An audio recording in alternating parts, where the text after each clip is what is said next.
The Angry Chicken is a production of amove.tv. Check out Amove TV for more podcasts covering Blizzard games. And for more of Jocelyn's gaming podcasts, visit joceplays.com. The Angry Chicken is brought to you by our legendary patrons over at patreon.com/TAC. Time's up. Let's do this. Legendary! You beast Jaraxxus! You smell like a leopard gnome! I knew it! So hot! A podcast about Hearthstone and Battlegrounds. This is The Angry Chicken!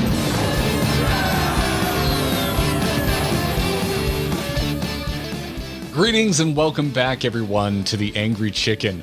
I'm Garrett, and, well, I appear to have a lack of a co-host. I guess the only thing that I can do is move along and talk about the Hearthstone news this week. And what was that? Where is all this glitter coming from? Was that a unicorn? No, it couldn't be. This could only mean one thing. She's back. After all this time, she's returned. Great, and I'm so glad I get to do this again. Please help me in welcoming. Oh, she brings glitter and rainbows into every room she enters. She can sling spells from the back of unicorns. She can giggle at even the subtlest of inappropriate jokes. And her name is Jocelyn Curry!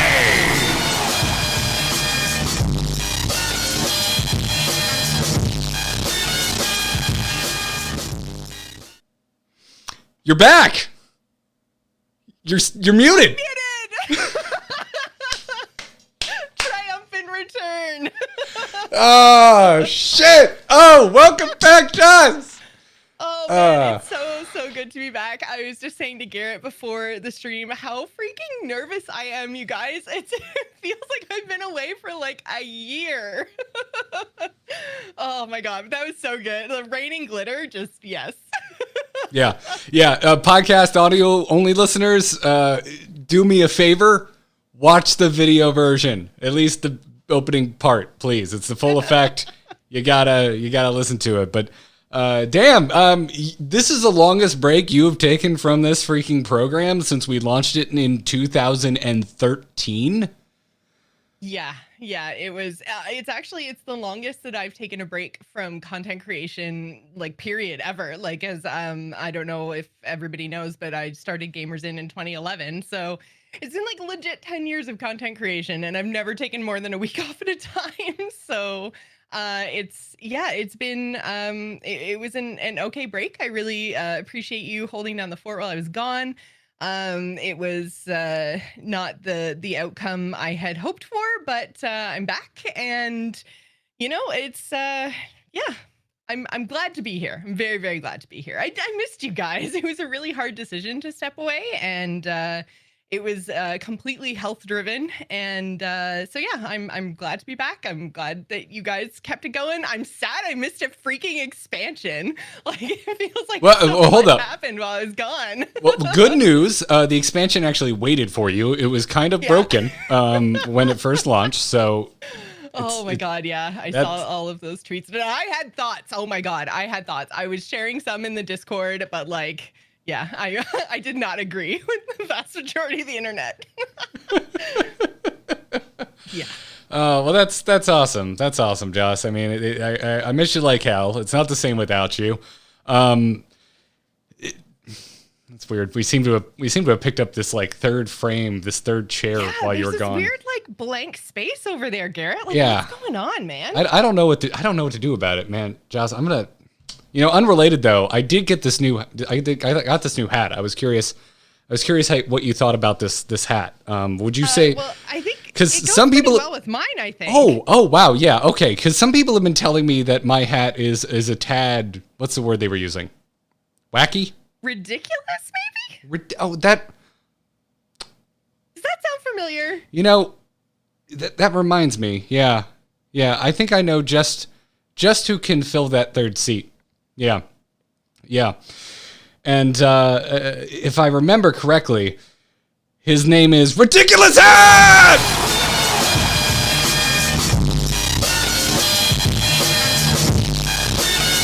Okay, that's enough of that bit. Okay. Dude, yeah, so if you're not picking up on what we're laying down, dear podcast listeners, please welcome to the show new permanent co-host, RidiculousHat. Yay!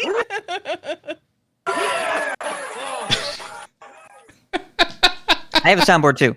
I can do this too. Hi, everybody. You can, but there's also the Discord noise gate thing, so we get we miss the first half second of any sound you try to play. Yes, tech issues. How are those going for you? Let me tell you about tech issues. Let me tell you about tech issues. It's been a weekend. Oh, but we can talk about that later. Hey, so the first episode of this podcast I listened to was the Tavern Brawl feed, episode 3. People listen to that? Well, so that episode was significant because they changed a 3-mana 2/3 called War Song Commander. Oh, and we talked about that on the Brawl episode. I mean, it does. I mean, literally anything but Brawl was more interesting than Brawl. So the Brawl that week was Randomonium, and not a lot of depth to cover there, but the War Song Commander nerf seemed significant at the time. That was December 2015. Barack Obama was the president of the United States. It's been a minute. I've been listening to you all since what set had just come out. Was that the Grand Tournament, or was it still Black Rock Mountain? It's been a minute. Quite a while. and now I get to hang out with y'all every week until you're sick of me. That's fantastic. Yeah, man. So, Joce and I had a little Discord discussion. I'm trying to work in some alliterations here, and I'll hopefully find some puns along the way to truly do your first official show as a perma-host justice. But yeah, it was a very short discussion. We were like, hey, how do you feel about making Hat permanent? And Joce's reply was, I had the same thought. And that was the end of that meeting. I wish every meeting on Earth was A, that short, and B, that productive. That would be wonderful. Yeah. That could have been an email. It could have been an email. That meeting could have been an email. It basically is. It kind of was, right? My whole life is just a series of going, this could have been an email, and yes, wandering. But hey, I'm glad you talked, and it's been a lot of fun to be here. But I was like, man, I wish I could be here with Joce. Here we are. Ta-da! Sometimes dreams do come true. Problem solved. Problem solved. Yeah. So welcome back to the show, Permanently Hat. I can now say here as always with Jocelyn and RidiculousHat. I'm gonna get used to saying that one. And but back to catching up to Joce, because we were just hanging out a week ago. By the way, most likely going to be doing the show on Mondays from now on. We're going to try and flex. Like, if we know, like, hey, patch is dropping this day, we'll try and flex for the day that the patch drops to get in on the hype. Because we, too, actually kind of, want good metrics. It'd be nice for the show to perform well. But we're going to try and do Monday nights, probably 8 o'clock, most likely from now on. Bear with us. Pardon our dust, yada, yada, yada. There, announcements out of the way. There's all the fanfare. Joce, you've been gone so damn long. Has anything of note occurred to you, like, in your Hearthstone life? Like, has it just been business as usual? Did you reach any new meaningful accolades in Hearthstone? Well, I mean, as a legend player.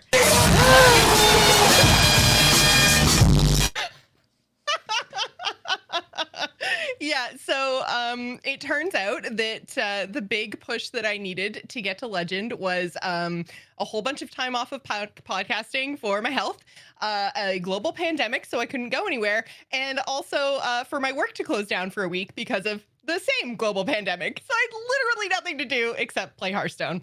So yeah. Hooray! As a Legend player, I have returned. Yeah, and so it was just kind of the perfect storm of having a lot of time and having a hunter deck be legit the best deck in the game. So I didn't really have to like wrap my head around Rogue or something crazy. And yeah, here we go. Yeah.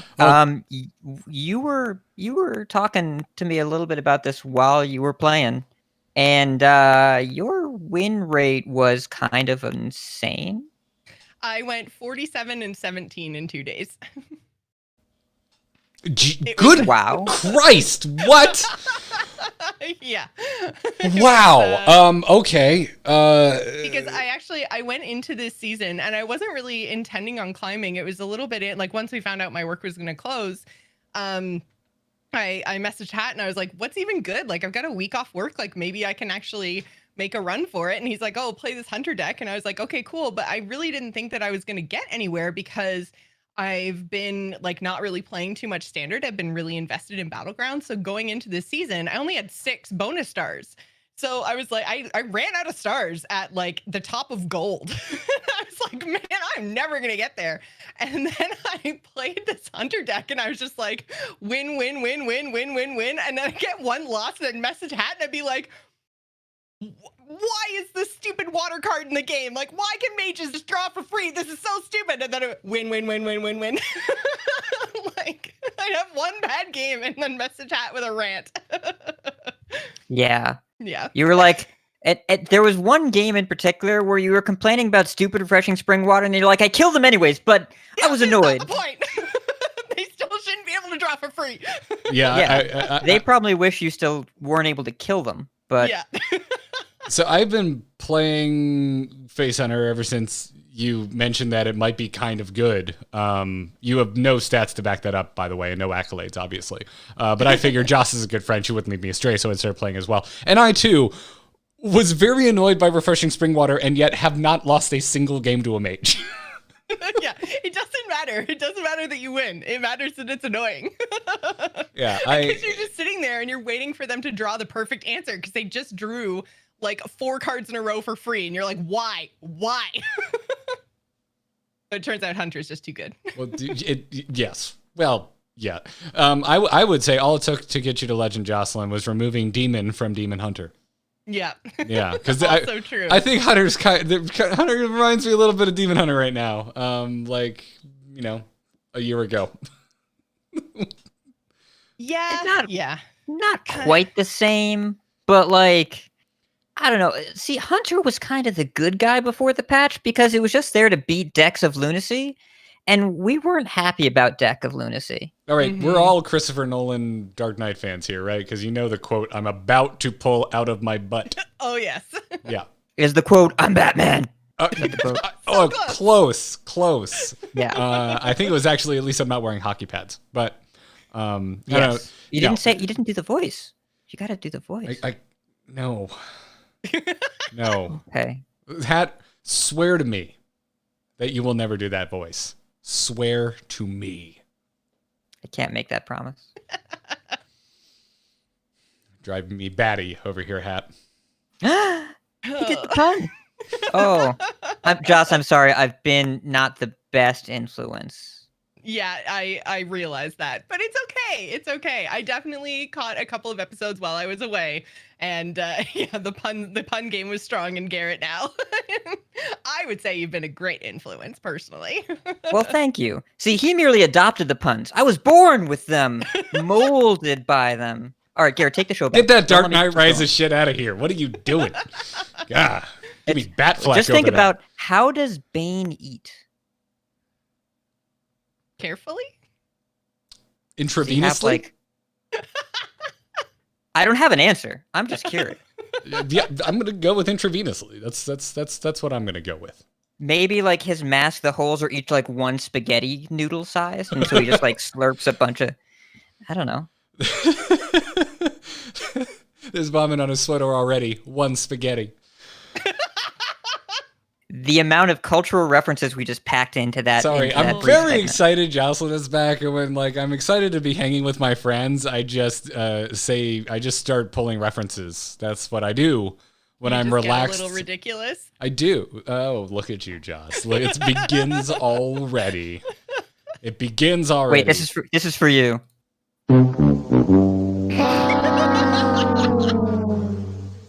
we are going to need to have a meeting about the overuse of soundboards on this program, because I think if there's two of us, it's going to go too far. It's going to go too far. Wasn't supposed to do that, but I did. This is the show now, Garrett. Get into it. Yeah, I this is hope going to get everyone worse before it gets better. Enjoys the Angry Chicken Reborn as the morning zoo. Like, I hope you all enjoy that. But yeah.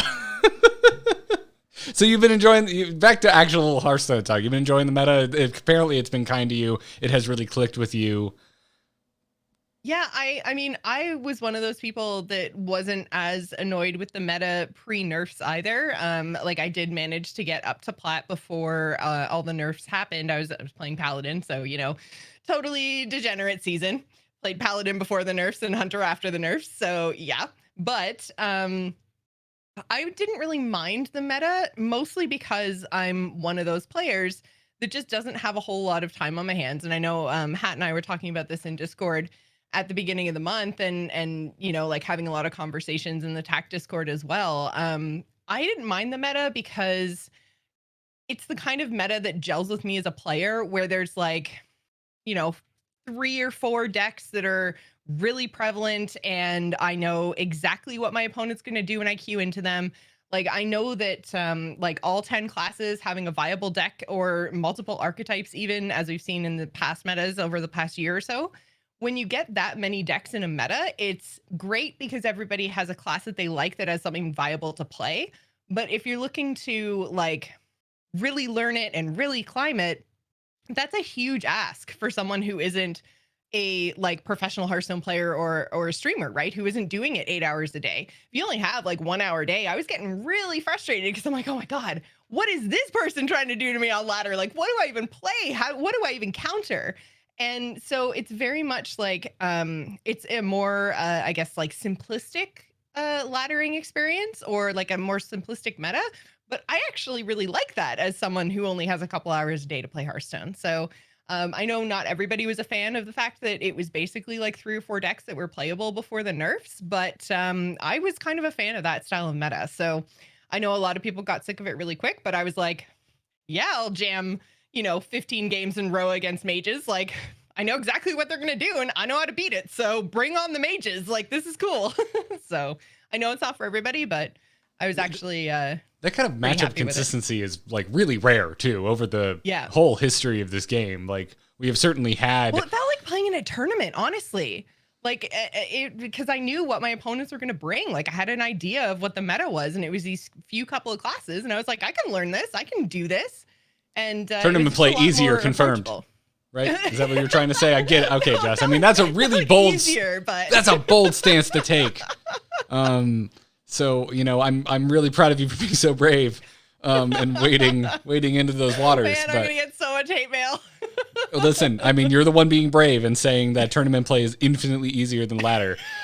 We all heard it. We all heard you say it. Words in my mouth, man. Did we? Is that what we heard? But yeah, I mean, there's something to be said for predictability, right? There's something to be said for people are so hungry for guidance. If you were doing a stream on opening day or opening night or whatever of an expansion, you tear through your packs, and then people go into streams. Y'all got any deck lists? Y'all got any deck lists? It's been 4 hours since the set came out. Like, no, I don't. But people are so hungry for guidance that when things boil down to a really clear direction and pattern and strategy that makes sense, it can almost be a little bit more freeing because you don't have to worry about trying to figure stuff out. And I'll tell you that we've switched from Deck of Lunacy to Meta of Chaos. Deck of Chaos is little known cousin, where it feels like it's pretty hard to get an idea as to what my next opponent's going to do. And that's challenging, as opposed to when you know it's going to be mages. As long as you're playing something that can beat Deck of Lunacy on 2, or you have some kind of way to address the emotional damage when they get it early, along with an Incanter's Flow, and then to Grand Slam you to death, then you're okay. See, and that's why you just play Hunter, because they never get to Grand Slam. They are dead turn 5. Let's go. Which that's another thing too, right? Is that not only was the a Hunter deck the best in the game, but a face Hunter deck was best in the game, right? So I think, Garrett, I was talking to you about how, like, in the time I would normally do, because I tended to like either kind of mid-rangey tempo style decks, or even like combo decks. That's just the way I like to play Hearthstone. I don't normally play aggressive decks. I was able to actually get like 20 games in an hour versus I had been doing, like 7 to 10 games in an hour, maybe, with some of those like mid-range, like mid-length game type decks. And so it was just like, it was a good deck, and I was able to get the volume of the games in. And like, I don't think I'm any better of a Hearthstone player than I was like last month or the 5 years before that. It's just like, this month I hit legend. Yeah, I mean, it's always A lot of it. Go ahead, Gary. Well, I saw you. You have to figure out this 3-host thing. You were both. I'm sorry. It is 8:30 p.m. here, and my doorbell's going off, so I'm writing the mute button as my dogs freak out. So I don't know who the hell is at the door right now, but here we find ourselves. Yeah, that's where my brain just absolutely disappeared to. I saw. Well, all three of us were tweeting amongst each other. Because if only we had any other way to directly talk to each other, but we decided to do it on Twitter, and we were going back and forth about Joce hitting legend, and we were both Joce, you and I were talking about how good of a like Hearthstone therapist Hat is, and which you are, Hat. Yes. Thank you. Years of practice. I am my own first patient. I think Joce and I might get along because we share similar attitudes and propensities for tilting is what I'm getting at. And so like, and then you got to know in that tweet thread, and you were like, yeah, the best advice I could ever give is just play. And we've said that since the very beginning, that if climbing the Hearthstone ladder, if hitting legends is like, if that is your goal, the absolute best way that you can increase your chances of that is to just go and play games, just log games. Yep. Because if nothing else, at the end of the day, it is a numbers game. You need to log X amount of games to get there, and whatever your win rate is going to dictate how many games X is. Congratulations, you made me do algebra on the podcast. I hate algebra. It just, honestly, I feel like I actually have like Battlegrounds to credit with the like lack of tilt, to be honest, because that's a button that I just push. Like I don't give a flying F about what my Battlegrounds ranking is. So I literally finish one round of BGs, whether I get first or eighth, I don't care. I push the button again. And I think being in Hearthstone, being in like the Hearthstone environment, very much like almost like got rid of that like trigger that I had of like the being afraid to push the play button. It's like just being in Hearthstone, playing BGs over and over again, win or lose, not caring. Really helped with being able to do that same sort of action on ladder. And also it helped that I wasn't seeing the, fail, lose screen very often. Like the fact that every time I pushed the button and everything went, yay! I was about to come in with, remind me of how many wins and how many losses you had in 2 days? Yes, like, the cure for your ladder 74%. anxiety. Yeah. The cure for your ladder anxiety is a win rate over 70%. Just try it at home, listeners. It'll do wonders for you. I have tried it at home, like and it doesn't work. There's too much deck diversity now, by the way. It doesn't work anymore. Well, and it's funny because like being able to just push that button and having a really good idea like what my opponent was going to be, what I was going to see on the other side, like that kind of made it easier too. And just being in and out of the match, like they were quick matches, win or lose, they were quick matches. So I think that like all of it just came together and made it an easier climb, and kind of just got rid of like, I think I lost. The worst I did is I got to like 1 star in Diamond 2, and then I lost it and dropped back down to 3, and then I just like won all the way up into Legend. But it's like that one drop would have like, and has in the past, tilted the crap out of me. Like back when Secret Paladin was a thing, I was 1 win away from Legend on stream, and I was like, okay, I'm going to start up the stream. We're going to get Legend on stream. It's going to be this great, awesome moment. And then I lost like all the way back down to like rank 5, and I like didn't stream for like a month after that. I was so mad. Like I literally might have streamed for 30 or 45 minutes, and it was just like loss, boom, boom, boom, boom, boom, all the way down. And I was just like, all right, that's it. I'm out. I'm done. Like it's like I put so much pressure on myself. And this time I was just like, I have nothing better to do. Like I'm just going to push the play button, and, didn't let those couple of losses get to me. And then just kept going and really, I think probably tilted a lot of other people. Listen, if those other people were playing, but if those other people were playing mage, they deserved it. They knew exactly what they were doing. They signed up for it, and that's why you didn't get any friend requests, because deep down, they knew they had it coming. They knew they deserved it. They knew. They I absolutely definitely had a lot or they of were sitting there angry, like, what threatening happened? I emotes. just died. Oh, actually, yeah, that too. Yeah, they forgot that was an option because they were in complete disbelief that they actually lost the game. Yeah. That quickly too. But yeah, I mean, your first time final boss is yourself. Almost always, it's that Yep. emotional barrier that you put on it. And anytime you commit to the idea of I'm going to get this rank at this time, 100% of the time that I've made that commitment, it has been a mistake and it has been a problem, because you can't decide when things are going to go your way or when they're not. You can only decide how you react to it. And so you handled it really well. And also, again, you kept winning. That's a good strategy. But because you picked a good deck and you were well aligned with the meta and you were prepared to play the game how it wanted to be played, and you just rolled with it and it worked. So you got the games in. It's the legend is a numbers game thing. Mostly true, but also you do have to have the base skill level, which I maintain that both of you have had for a long, long time. It's just a question of sitting down and having the time. Garrett, I'm looking at you. Sitting down and having free time. That's a thing that you don't do a lot. You don't have a lot of free time. Yeah, Garrett has zero free time, you guys. I Like don't none at all. know how to not do things. Well, so like but I like said, playing you need a Hearthstone's a pandemic thing. and your work to be closed. Yeah. That's what you need to, like, literally my entire world is shut down right now. Like, I can't go anywhere, I can't do anything, I can't see anyone. Okay, all right, Ontario well, is dying. Listen, like, it's bad. I think I just banked a lot of Angry Chicken sick days. So He sure did. Well, God. We'll just But be in the yeah. middle of recording a show of just me and Joce. Garrett took the day off to go hit Legend. We both get a Discord message in the middle that rhymes with brother clucking priests, for example. no, I want to do it on the show. Like, one of you can drive, and I'm just going to sit in the background, and every once in a while you hear me go, son of a bitch. Love it. That's what love you're it. gonna But hear, I think yeah. one of the other things that you said that is something that I had really never done before was like letting Hearthstone dictate to me how I should play. Because like I had this like not really like mental block, but the classes that I have at like gold that I have my 500 wins in, which is like I think Druid, Warlock, Hunter, Paladin, and Mage. So like Paladin, Hunter, Mage are the really big ones that have been pretty good and good for climbing.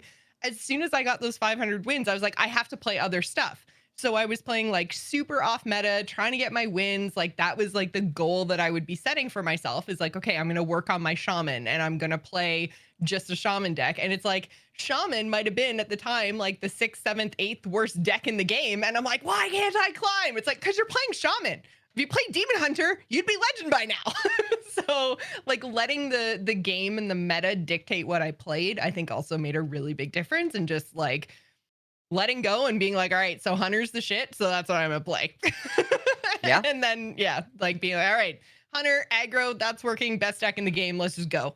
And not really worrying about, you know, working on other classes or that, you know, I was wasting time or whatever. Like, there, oh man, I have so many negative thoughts that have piled up in my head over the years that, like, yeah, I was definitely my own final boss. You were just working on your 1K portrait. You can say that now. Just Yeah, there progress we go. towards your Yeah, now there's 1K. actually something past 500. That's true. Yeah. But yeah, I mean, that's kind of the thing of if you want to play your way, you can, but there's a win rate compromise there. And if Yeah. you want to play the game's way, then you'll win more. But if it makes you unhappy, there's a different compromise there. And there are a few times where you can play your way and it's the best thing to do, and that's awesome. But if those are the only times that you play and every other time you try and force it, well, I mean, you've been there with those shaman decks. And sorry, shaman players out there, we love you. We're sure Blizzard's going to buff some stuff or release some cool cards in the mini set. But yeah, it's sometimes if you're just trying to make it work Oh, God, because yeah, you want the to mini play. set. That's got to right? be coming soon too, right? Like, oh God, They're gonna do more cards. They're going to do more cards. They do more cards now, just like all the time. But yeah, it's if I love the way you say if do we more. try and- Do more cards is like when someone goes, "Hey, do a trick." Like that video of Tony Hawk going around where he's like, "Hey, do a kickflip." Like you just us going to T5 like, "Hey, do more cards," and they're like, "Okay, sounds good, we'll do it." They're doing that, and also like There's more. Now, if only they would stuff listen when coming. we say, "Hey, invite women." Oh, segueing. Oh, segueing. No, we're gonna have a lot to talk about that later. But I'm sorry, I Yeah. just couldn't let that go by. But yeah, there's so much Hearthstone coming down the pipe, right? And because of the delayed hat, Joce, you don't agree with us, but last week you and I were talking about how it was essentially a delayed real start to the beginning of the new expansion. Like now it seems like the mini set is even coming like more fast and more furious, almost like they invited John Cena to the party. Is he in Fast Furious 9? Yes, he's the main villain in Fast 9. Ah, If you haven't he's seen a the newest villain? trailer, you should go watch. This is not a bit. I am a raging I've been Fast and avoiding it. Furious fan. If you haven't seen the new trailer, go watch it. I didn't want to get spoiled, so I've been avoiding it. But They literally, when it got like, pushed a year, I was so there's sad. banner ads with his face on it, and on every website I go to, I don't know how you can avoid it. So Well, maybe it's because I don't really know who he is. So, like, even if I saw it, I'd be like, okay. so you don't understand the bit that I did for introducing? No, you not at coming all. because that's John Cena's music. Okay, all right. I'm sad now. I'm more sad now than I was before. Well, I mean, it just makes sense, Hat, because she couldn't see him. And Joss, I will spoil one thing about the Fast and Furious trailer. A lot of cars. Man, Hat, why? Lot More of planes cars. than you would think. Yeah, they've been doing a lot of plane stuff, which I'm down with. They got to do trains next. Yeah, whatever they want, man, as long as it goes fast. And If you would like to see another season of Embrace the Spoilers about Fast and the Furious, please send a check with Jocelyn and my name on it. Yeah. Anyways, we've got some heavy stuff to talk about. We got some fun stuff to talk about. We got a big show. So before we get into all of that, business as usual, we need to thank our patrons. We need to thank the people who are sending us their hard-earned money for this absurd thing that we do. All three of us now, by the way. So, you know, it's split three ways. If anyone wants to become a patron and make up that difference, that would be delightful, please and thank you. But head on over to patreon.com/TAC. Okay, that's where you can go and support the show. It's an opt-in way to support us here at the Angry Chicken. And you get access to our Discord. You get an ad-free version of the feed. And we people seem to be digging you a lot on the show, Hat. And I don't know what it was. We had a bit of a windfall of new patrons last week. So we actually, for the first time in a while, have too many to thank on a single episode. So we're back to having the thank you list, which means I will thank everyone. Everyone will get thanked in the order that you signed up. We're going to try not to do more than 3 a week. So if you signed up and I don't thank you this week, you'll probably be on next week and we'll go from there. So thanks for the support, everybody. And this week, we want to thank our latest patrons, Grumpy Face, Jared Reeves, and Alex Hagan. Thank you so very much for signing up and supporting us here over at patreon.com/TAC. But also, really excited about Joss being back. We're really excited about Hat being a new permanent third chair on the Angry Chicken. We've also got a new producer, and his name is Jeffrey Dronenberg. Yeah, thank you, Jeffrey. We really appreciate it. I need to take that music off my soundboard because I cannot be trusted with it. You really do. Yeah. It's purposely peaking, by the way. That's the meme, in case anyone on any audio files listening. It's on purpose. It's part of the meme that the sound is peaking. That's the joke. So Please email tacpodcast@gmail.com and let us know about the audio of the John Cena bit. We'd love to hear from you. let us know which intro music I should come in as. I don't know. I like New Day. Anyways, that's going to do it for our patron thanks. And before we get to the meat of today's show, we have a sponsor to thank, so we'll be right back after this message. Do you want your bank account to work with you instead of against you? Chime is an award-winning app and debit card with no hidden fees or monthly premiums. Chime has a fee-free overdraft on up to $100 in debit purchases thanks to SpotMe. It's like overdraft protection, but way better. Do you like getting paid early? I struggle to think of a reason why you wouldn't. You can get your paycheck, stimulus check, even your tax return up to 2 days earlier with direct deposit. There are also no hidden fees or monthly minimums. I really don't like looking for hidden fees, so I'm glad to hear that there aren't any here. Also, there's a ton of fee-free ATMs. Hey, Factual Garrett, how many ATMs are there when I say there are a ton? Thanks for asking, Other Garrett. 38,000 to be exact, with MoneyPass and Visa Plus Alliance. Thanks, Factual Garrett. Also, if you're a security hound like me, and I mean I take security very seriously, sometimes I add symbols to my password. You can turn on alerts that will let you know when your card is used and instantly block your card if something seems, what are the cool kids saying nowadays? Oh right, sus. Anyways, go check them out. Join the millions on Chime. Sign up takes 2 minutes and doesn't affect your credit score. You can apply now at chime.com/TAC. That's chime.com/TAC. And now I apologize to anyone listening in double speed, but Chime is a financial technology company. Banking services provided by Bancorp Bank or Stride Bank NA. Members FDIC. Eligibility requirements and overdraft limits apply. Overdraft only applies to debit card purchases. Limits start at $20 and may be increased to $100 by Chime. Early direct deposit depends on the payer. Out-of-network cash withdrawal fees apply. Third-party and cash deposit fees may apply. Go to chime.com/TAC for details. Good news, everyone! I couldn't find the bad news, everyone bumper, which would have felt more, correct for the bulk of the conversation we're going to have today, because we can lead off with the fact that there's now a thing called Nosdormu Day, which is an officially designated day for the 15th of every month where the Hearthstone team is trying to get us to put Nosdormu in our decks on purpose, which I think is fun, but I didn't do it.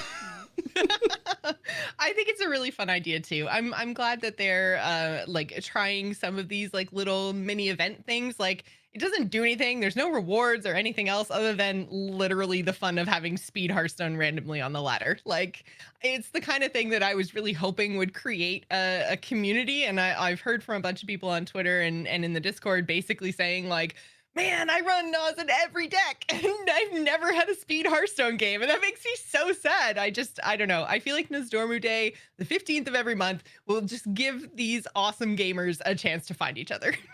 All right, let's see. What's the 15th of May? That's a Saturday. Nope. I'm going to be out probably swimming. June is a Tuesday. We could do something then. I was like, we need to find a 15th. That's like a time when we could actually like try and make this a thing. So, yeah. TAC listeners. Well, you don't need much time. The games are fast. Oh, yeah. Look at you.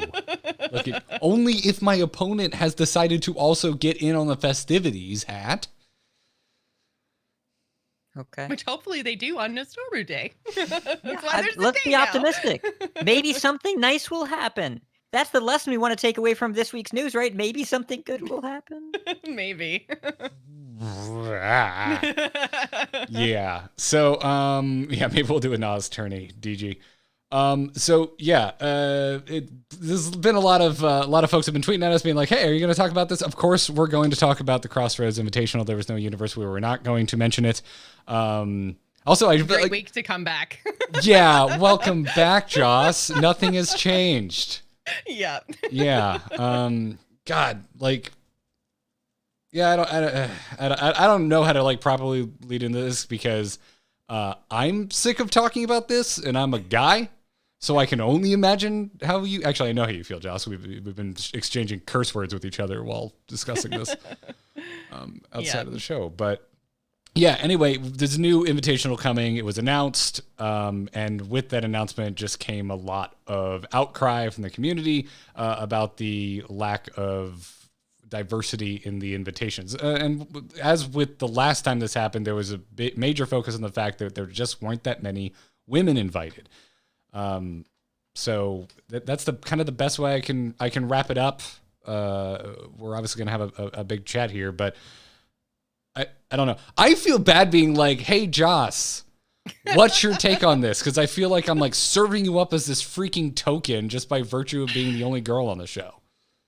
Yeah, and to be honest, I mean, like we had a chat before, just about like people, and I mean, I've seen comments on Twitter too, just kind of being curious of like how I'm gonna approach this because like honestly, like I'm so tired, like I'm so tired.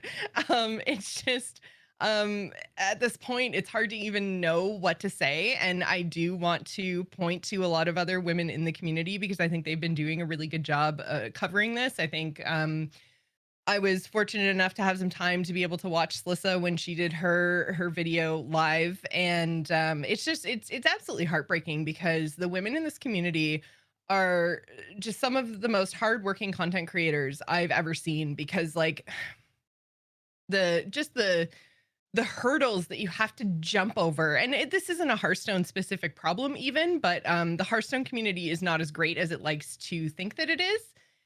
And I think I've been quite privileged to be sheltered in a way, because I don't think that the podcast community is quite as toxic as the Twitch community. I think that there's a lot of just like greater Twitch culture outside of the Hearthstone community that kind of like bleeds into the Hearthstone community. And though we stream our shows live, I've never really been like that prolific of a streamer. Like I went through a kind of a stage of my professional career where I was streaming a whole lot more when I made partner, and it was a really big deal. But I mean, for the most part, I haven't been a like Twitch streamer first, I'll say. It's always been kind of podcast first, streamer second. And I think that's sheltered me in a way. Like, I mean, I've still had absolutely terrible experiences. I don't even think I shared it on this show, but I did share it on my Warcraft show. But like, I was drugged at the last BlizzCon I attended live. Like, the experiences of women in the community are shit. And Katie and I were there for that Yeah. horrific experience. I've never experienced anything like that in my life. I never had a friend text me and be like, yo, I am not well, come find me. It was scary. Yeah. It was really scary. Yeah, it's like, and it's just like, I don't know. I guess I just want to share that like working with you has been really eye-opening, and in not a good way. Like in the early days, like on the lower, like you're not being physically impacted by it, like you're not getting drugged ways, like just emails that would come in, just sexist shit, or what I would refer to as creepy ass shit that's not appropriate. Stuff I just never saw. And now, like, the majority of my career has been on this show. I've been podcasting for, 11 years? We've been doing this show for 7 of them. The majority has been this, okay? Yeah. Like, so I had a little bit of an experience before that. I did a few years covering StarCraft. Never once got, like, I never got an email that that's like, ooh, Kyle, I want to see you with your shirt off. Ooh, yeah. Like, I never got anything like that. Suddenly I start working with you and I start seeing shit like that. And it definitely got to, like, a crescendo with, like, holy shit, my friend got drugged at Marriott or Hilton bar. I don't remember which one we were at. It's kind of irrelevant. It's like Same scene. Yeah, I had always heard about this kind of shit. Didn't really, I don't know. Like, it was just cognitive dissonance, I guess. Like, because I didn't know anyone personally who was being impacted by it. And yeah, and I think in that way you've kind of had your eyes opened a little bit more, and you've been a little bit more privileged in that way, because you've had to work with me directly, which means you've seen the emails in our shared inbox, you've seen, like the messages in our Twitch chat and stuff. Like, you've kind of had your eyes opening by working with a woman. But there's a lot of content creators that do a lot of solo stuff that kind of don't have that experience. I know, Hat, like, you worked with Cora back in the day too, so I'm sure you saw a lot of it as well. And I mean, like, there's so many women now who've been forced out of the Hearthstone scene, Cora included, and like, she made the decision to go and join the dev team, which is awesome. But even then, like, even when she was hired at Blizzard, there were a ton of people being like, why did you get that job? Like, you don't deserve it. Like, all these stupid, ridiculous comments. And it's like, she felt that for her own, and I don't necessarily want to speak for her too much. I mean, you guys can go and check out her Twitter for her like exact thoughts, but basically it's like, for her own well-being, she felt she had to step away. And I have never seen, and this has been echoed by, because I worked with Cora at DreamHack, and it's been echoed by a lot of her casters who worked with her over on DreamHack as well. Like, they've never seen somebody take the amount of abuse that Cora took when she was casting Hearthstone. And she was, like, by the other casters' own admission, the most knowledgeable of all of the casting team. And she took the most crap. And it's just, like, absolutely unbelievable how terribly women are treated in the Hearthstone scene. And I mean, she's not the only one who's kind of stepped back from having a more like, I don't know, like forward facing, community facing kind of role. Patra was bullied out of GM. She doesn't play Hearthstone anymore. Hafu, she's got to be the most badass gaming chick I've ever seen, who's been in all kinds of scenes for years. And she left Hearthstone because the Hearthstone scene is so goddamn toxic. Yeah, Hafu is wildly telling, right? Because of her involvement in so many other gaming scenes. So I don't know what it is about Hearthstone. And again, to a certain degree, I feel like we're insulated by it because, as you mentioned, the podcast community. The podcast isn't quite the same as a Twitch stream. Yeah, and I really don't know. And to a certain degree, this is where I throw my hands up and I go, I don't care because it's not okay, and I just don't want to see it. And just here we are again. Like we just keep having this damn conversation. So yeah, sorry, I knew this. We do, and I think that that's why I'm so tired. Is because like we've been having these conversations. Like, I mean, I remember having these conversations when Cora first started casting. I remember having these conversations because it's not just women; it's kind of any minority group. Because I remember having these conversations around Terrence when he won DreamHack and how absolutely disgusting that chat was. Well, we had him on the show. Like, we had him on the show. Yeah, it was and like. horrible. I don't know. It was absolutely horrible. And then we have, conversations around representation of all communities within Hearthstone. Like we had all of these conversations like almost exactly a year ago with Celissa replacing someone who didn't deserve to be promoted by Blizzard at the very last minute. And, she was, and like we've talked about this, she and I kind of privately, like, she was like, it's gonna sound so gross when I say it, but she was lucky that she did well, because if she hadn't done well and the fact that she replaced a guy, that it could have been a much different experience for her. And the first few hours of her being in that tournament were a terrible experience until she started blowing people out of the water. And as soon as she started like proving herself, then it's like the conversation switched to like, oh, hey, who's this? Like, where did they come from? Blah, blah, blah, blah, blah. But like the first little while was just bad, like really bad. And it could have been worse if she had performed poorly. And I wouldn't have blamed her if she had performed poorly, because that was a really crappy situation to be put in. Like, talk about pressure on pressure on pressure on pressure. Like, she is an absolute goddess for being able to perform at that level under that type of pressure, because that's one of the biggest problems is this, like, there's this gigantic spotlight on you when you don't fit the mold. So like whatever that mold is and whatever group you're part of, because again, like I say, this isn't necessarily a women's only issue. There are plenty of minorities that are treated very poorly in all kinds of gaming communities. But it's like, if you don't fit the mold, all of a sudden you become this, like, you're put up on this pedestal and you are the representative of that group within the community. And if you do poorly, then you have all this pressure on you because it reflects back on that community. And it's like, if she'd done badly, then the conversation would have been, see, women don't belong.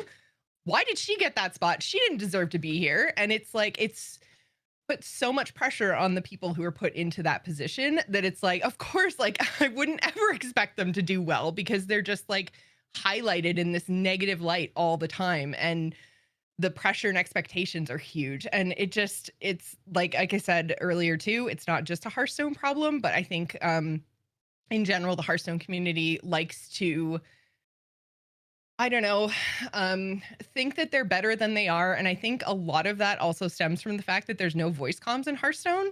So you can't really, like, it's not the same as in Overwatch. Like, I have a lot of female friends that play Overwatch, and that's like the first thing that they say is that, like, there's a voice chat. As soon as I speak up in voice chat, then the slurs come and the negativity comes and everything else. But Hearthstone, unless you have a name like me, like I play Hearthstone under Joce. It's very like, or I think it's a pretty obviously feminine name, but like if I was like Hearthstone lover 82, like they'd have no idea, right? So and even then they can't like really talk to me. They can message me after, and you've seen all kinds of toxic messages that people post on Twitter after a game or whatever, but it doesn't have the same like level or the same like sexism tied to each individual match when you're like playing on the ladder or whatever. So I think the Hearthstone community thinks like, oh, we're not sexist. We just hate all hunter players or whatever. Like, but I think that I don't know. It's just the wider communities seem to be not as positive or as equal as we would hope that they would be. And a lot of that stuff has come out in the last weeks, and like I said, there's been a lot of women who are speaking out about this. I watched Nicolina's like 4-hour video on it, and she actually breaks it down really, really well, and kind of dispels a lot of myths and stuff, and just really did a good job. Slissa did an awesome job. Like I said, she I watched her live, and it was a really emotional experience because she talks about a lot of stuff that really hits home, like from like how. And I mean, I'm older than her, so I think it was probably worse on me in terms of like things we were taught growing up, like our shared experiences in sports and stuff, like are all very similar. It was really emotional watching Slissa. And then obviously like Sun Glitters has been like spearheading the cause on Twitter. Like she's so freaking entertaining, man. I love her so much. And we had a DM exchange for like pretty much the first time ever. Like she's been someone in the Hearthstone community that I've kind of like been around and in same circles with without actually like directly talking to. And we got to talk this past week, and it was really good. And, you know, there are a lot of women creators out there in the Hearthstone scene that have been doing a lot of good work in the last week, trying to explain our experiences. And I really and truly hope this time that something actually is done, because I don't think that what we're asking for, like the big asks that I've kind of seen is like, we'd like some opportunity. We'd like to not compete for the same, like, because it very much seems like in invitationals, that there are 1 to 2 slots that are kind of like reserved for women, and competing for those slots is very difficult versus like the 18 slots that seem to be available for guys.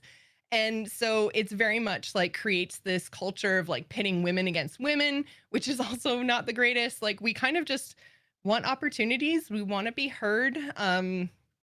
We want moderation is another big thing. Like we want not only Blizzard, but other big content creators. We just would really like you to police your communities. And it's not just enough to like ignore, because I've seen a lot of people say that like, have a thicker skin, just block and ignore. And it's like, yeah, but oh boy, that's I've been thinking about that a lot. Like, because how many times you and I had conversations about content creation devoid of the conversation we're having right now, right? Which is about like diversity and inclusion. Just like creating content in general, just doing anything, like living in public, living out loud, you have to have a certain thick skin. I believe that. You have to. There's always going to be asshats. But what we're talking about now is the amount. You pick a different ass clothing. I didn't say. There's going to be ass pants. There's going to be ass pants, okay? Does that mean but hold on, if I say ass pants, that means I'm calling for assless chaps is essentially what I'm calling for. But no, the point is, that's ridiculous. I would like to refer to all misogynist people in chats going forward as assless chaps. Okay, sounds good. Anyway, what we're talking about is like, I agree. I think you do need thick skin to do shit in public under your name or not. Like, do stuff in public, doesn't matter. I almost said show your face. I'm like, no, wait, Sun Glitters doesn't show her face, and she still gets a ration of shit. Like, it doesn't matter. There's no, and so what we're talking about is like the amount of shit you need to eat, the amount of times you need to toughen up, the thickness of the skin you need to have. It's too much. It's too often. It shouldn't be frequent. Your responsibility. It shouldn't be your burden. It's men. I see this tweet all the time. Whenever something political comes up, whenever something about anything comes up. No, I just want to be about the game. Why can't you just tweet about the game? It's like, women wish they could just talk about the game. I just want to talk about Hearthstone. Yeah. Please, let's just talk about the Yeah. game. Let's not do this Yeah. again. And It's- chat, I'm aware there's breaking news. We'll talk about it in just a second, but like it still stands that it was announced and it went down a certain way, and they are now course correcting. We'll get to that in a second, but it's still. The other thing we haven't brought up is like, I don't know. There's so many things, and I'm so glad that you mentioned Slissa's and Nicolina's videos on the subject, Josh, because I think they both do a really, really good and exhaustive job of breaking down basically every parroted technical point to try and discredit actually being concerned about the fact that only 2 girls were invited to this invitational. And I to me, like the big technical point that I kept seeing run around was just like, oh, I think the best players should be there. And I'm just like, what world are you living in where like 80% content creators and YouTubers are the best of the best competitively? Most of the people, it's an invitational by actual name. I know they added an extra N, and clearly some of these people are just, maybe that's enough to set them off the scent, but it is an invitational. These are not competitive players. Frankly, I don't think competitive Hearthstone's been competitive since they invited people to Grandmasters. So as far as I'm concerned, that's off the goddamn table too. But well, and the really interesting thing about the Grandmaster invites that we didn't really talk about or cover at the time, I didn't really realize it, but is kind of come to light through everything this last week. And again, Nicolina really breaks it down well. But they actually, like, other than the community invites, because those, like, they literally could have done any, and we had this conversation when we talked about Grandmasters, like they could have done whatever they wanted with those community invites. They kind of made it so it wasn't like the best of the best in Hearthstone anyways, just by nature of creating community or content creator or legend or whatever they were called, like those spots that just went to people.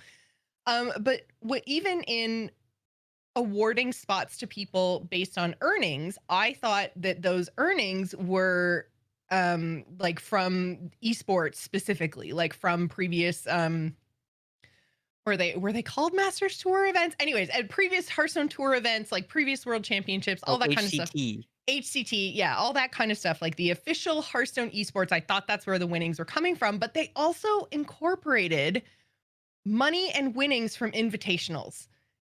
And if you're only inviting men and then saying we're doing it based on earnings, it's like, but the women didn't even have a shot at those earnings. So it's like this like self-fulfilling prophecy in those cases where they're saying, look, like you didn't win that 50 grand. It's like, yeah, but you didn't even give me a shot at it. Like, sure, you gave me a shot at HCT and Masters Tour and whatever, because anyone can win their spots in. And we're seeing a lot of women participate in those Masters Tours events now, which is great. But like the invitationals have such a large prize pool that it's like Blizzard basically like handpicked the winners, you know, like Tights won an Aston Martin in China. Yeah. An Yeah. Aston Martin in a men's only tournament because it's China. Like, Yeah. and it's those kinds of things that make it really difficult to kind of defend like the best player stance and to kind of parrot any of those things that say like, oh, but it's based on earnings or it's based on, you know, this thing and that thing. But if the opportunities aren't equally there, and I mean, I know China is its own thing and they separate based on gender quite often. And that was something that even Lion talked about when she won the world championship, by the way. Like we had a female world champion. And we were all really excited about it. This is going to be the start of something new. And then a month later, Huh? Yeah, which I mean, it's that was kind of, I mean, like unfortunate if you want to say, like not a lot of us knew her going in, not a lot of people saw her afterwards, just by the nature of the way that China is kind of separated from the rest of like just kind of Hearthstone esports in general. So it was unfortunate, air quotes, that she was a Chinese player and not from one of the other 3 regions that kind of us in North America or the Europe and APAC, and like we were kind of exposed to all of those scenes, but China kind of is its own separate thing. So it didn't have the impact on the scene the way that we kind of hoped that it would, because she kind of like won and then was gone. So, you know, it was kind of unfortunate. But I mean, that's the kind of thing where like when people start saying things like, you know, women can't compete or women aren't as competitive or women, you know, don't don't belong here or aren't in the best players. It's like, we had a world champion. She was the first world champion in any esport that was a woman, and she was in Hearthstone. Get out of here with that. Like, But the issue is that women do feel like they don't belong because they're repeatedly oh told yeah, they aren't. They exactly. repeatedly Yeah. told they don't belong. So like, I'm gonna give the listeners of this fine show. This is not just because I'm a permanent host now, but I'm gonna give the listeners of this fine show the benefit of the doubt because I think that we have smart listeners that understand. But the question comes up of what can I do? And really, women shouldn't be forced to bear the social burden of representing an entire gender, as opposed to men who log in to play Hearthstone because that's what you do when you play a game. So what can I do? Well, first of all, when a woman is sharing her experience, or really anyone on any part of the gender spectrum that's not right where I am right now, of just like born a man, is a man, white, whatever, it's anyone sharing their Wieners experience. for days. Yes, exactly. Yeah, just the one. But so, anyways, if someone is what? Anyway, we'll grab that conversation. Anyone that is sharing experience that you haven't had, first thing you do is you take your mouth and you shut it. You shut your mouth and you listen to the experience they're sharing, because our experience is not universal and it's not, I'm holding up air quotes for audio listeners, normal. It is just one of many different experiences. Listen to the other person.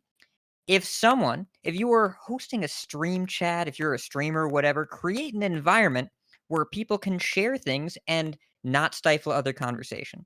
This came up in Nicolina's stream. Someone was listening to her talk about how everything became about her physical appearance, and there was a response from chat of someone that clearly did not get the point, of saying, "And you're beautiful, so who cares?" I will tell you that I have streamed many times, and I have never once been called beautiful. And this is not an invitation. If I am streaming, I mean, you do not Hat, need to listen. comment on my physical appearance. I've got something I Garrett, you want to can tell tell me you. I'm beautiful. That's fine. Okay. You're beautiful, man. You're permitted. I will also let Celestalon say it in chat if he wishes. Nobody else. Josh, not even you. Chad Just does Garrett and seem to Celestalon. be. Chad does seem to be on his way to Boundaries are delivering that message right now. So, anyways, but it's not about that. Just go to watch the game, and if someone is sharing an experience that's different than yours, it's a great experience. But it's time for men to care about this. It's time for us to give a shit and make an environment that's comfortable. The amount of people that play the game of Hearthstone, super diverse, wide variety of people that really enjoy the game of Hearthstone. The amount of people you see in the sport of Hearthstone are homogenous. They are men that look like me. And that kind of gap, there's something in between wanting to play and wanting to be seen that is clearly causing a major problem, where women do not feel welcome when they are visible. They are exploited, they're undermined, they're underappreciated, they are sexualized, whatever, when they just want to play the game.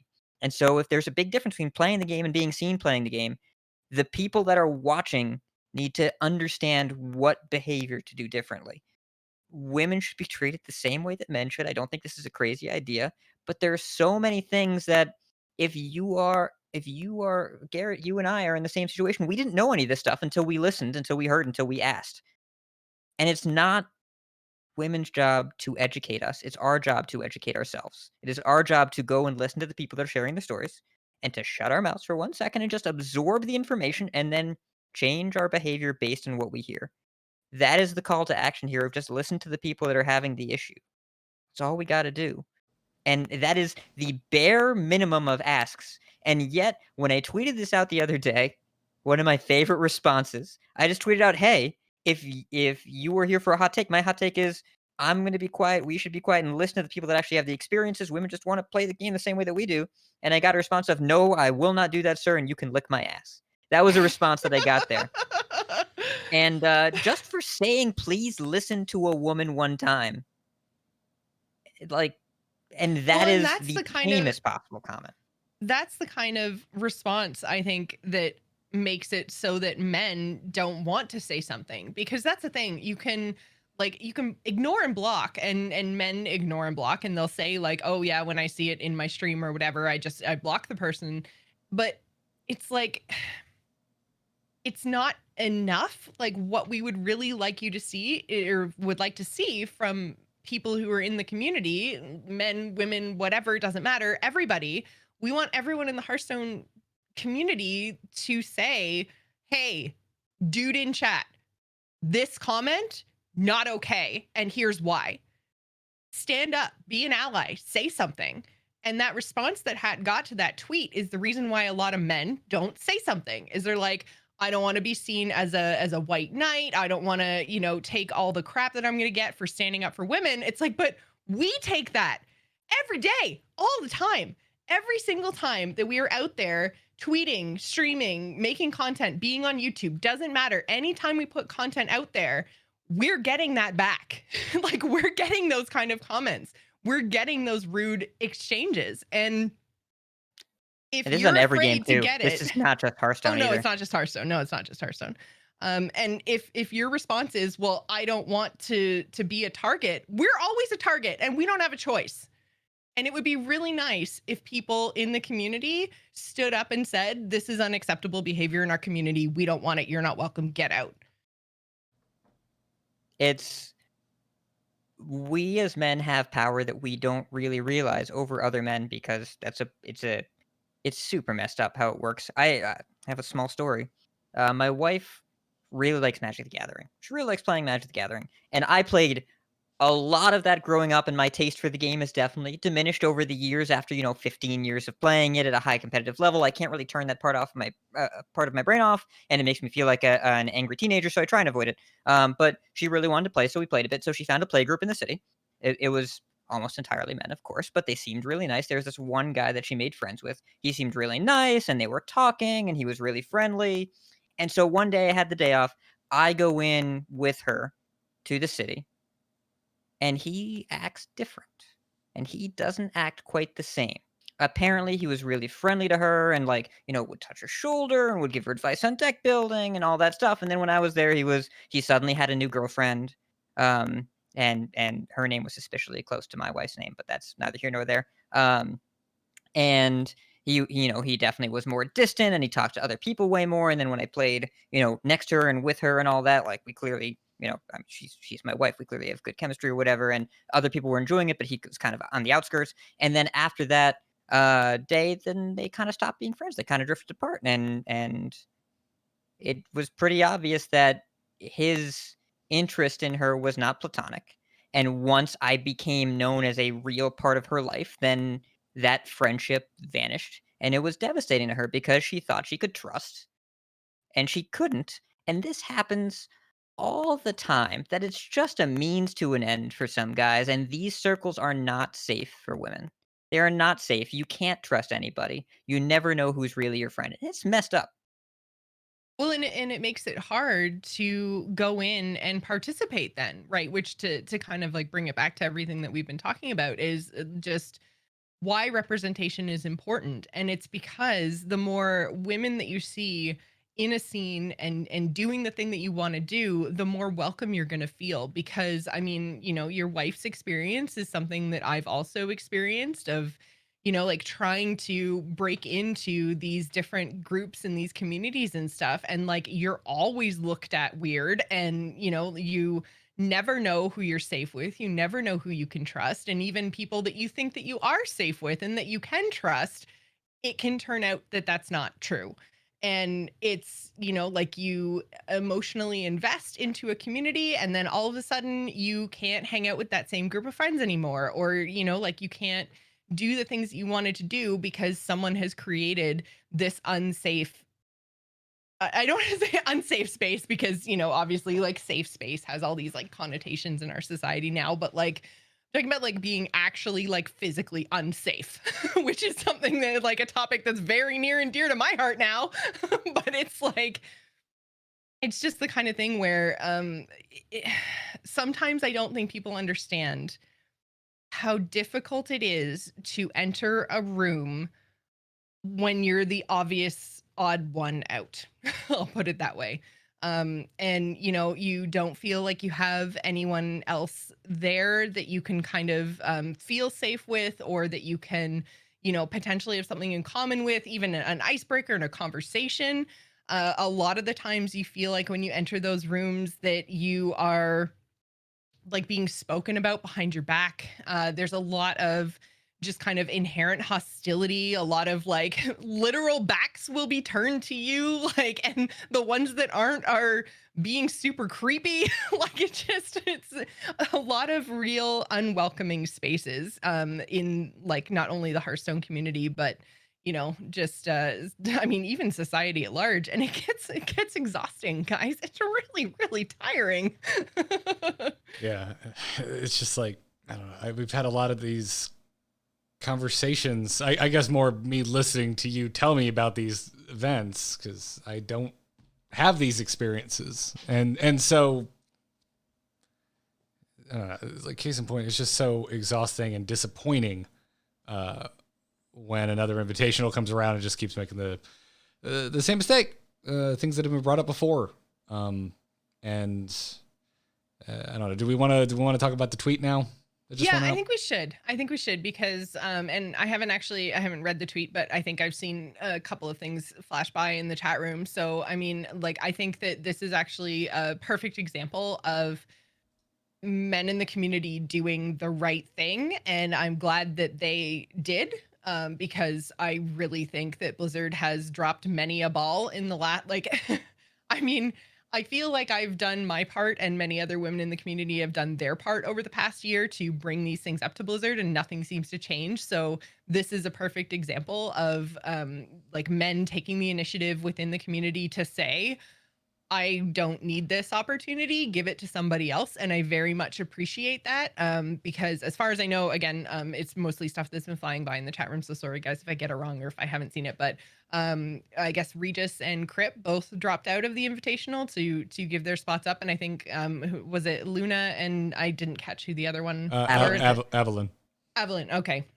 Yeah. That are going to be featured in their place. So yeah, so Luna, you might know her as Bloodyface, and Avalyn will be in the invitational now after, it says right. So I'm just going to read the tweet verbatim. We have two new participants for the Crossroads Invitational. Welcome Luna and Avalyn to the roster, and huge thanks to Crip and Regis Kilbin for graciously offering their slots. They went on to say why we're doing this. Representation and inclusion matter, and we're committing ourselves to being better. It's vital that our events represent the reality of the Hearthstone community, made up of numerous talented and deserving women who dedicate themselves to the game every day. So this is a tweet said. Was that explanation from Blizzard or from Regis and Crip? That was a reply from the official Play Hearthstone Twitter account to the initial announcement. So both of those were the Play Hearthstone account. That was an official statement, yeah. Yeah, because I mean, like, okay. That makes it sound like Blizzard is trying to take credit for what members of the community took upon themselves to do, which I'm just going to say it. I'm not the biggest fangirl of Blizzard right now. I know we've got some Blizzard employees in the chat room, and you guys know that I love you, and you guys have been super supportive. I mean, Cora especially. I don't know if she's still here, but she was like my rock in a couple of really difficult times. And like, I have so much love for you guys. But man, Blizzard shit the bed. And it's so frustrating. Oh, I said I wasn't going to do this. God damn it. I was doing so well. But it just, they had the chance to do so many things so right so many times and chose not to. So I don't know. I really hope that I'm mishearing it or misreading it or whatever, but like, I want to give all of the props in the world to the community members that gave up their spot, because I think that that's really the thing that's important and needs to be highlighted here. I don't really think that Blizzard has the right to get any props for this at all. Like, the right thing to do would have been to invite them from the get-go. Just like the same time last year, the right thing to do was to give Slissa a spot from the get-go. Like, she's one of the best Battlegrounds players in the world. Like, she deserved to be on that stage and not as a backup, not as a fill-in. So, I don't know. I'm a little bit ticked off at the company at large right now. Not that I think you like need validation to feel the way that you feel, but like I share your thought. Like, like you said, we went through this with the Battlegrounds Invitational already, and it feels like no lessons have been learned or no commitment has been kept. So yeah, I share the feeling that it's like, why did we even need to have this conversation in the first place? Again, with an invitational. Yeah. I mean, yeah, like I'm in all of these conversations, I'm not talking about GM or the esports side of things. I'm talking about when Blizzard is just doing community I know. I'm sorry. invites. I'm not saying that you are. I've just seen Okay, just the to same clarify, but- obnoxious, but let me interject a thing that has nothing to do with the conversation being had. I've seen that a lot this week, and so I'm interjecting because I'm so sick of reading it. No, I'm not saying that's what you're saying. No, I'm just, yeah, no, I just don't think that the company itself gets any props for the way that the Crossroads Invitational is turning out. I give all the props in the world to Crip and Regis for stepping aside and giving up their spots. They didn't have to. The prize pool is insane. It is massive, and so like beyond everything we just talked about, that's a lot of potential money to walk away from. So that is so big of Regis and Crip. So good on them, and you know, I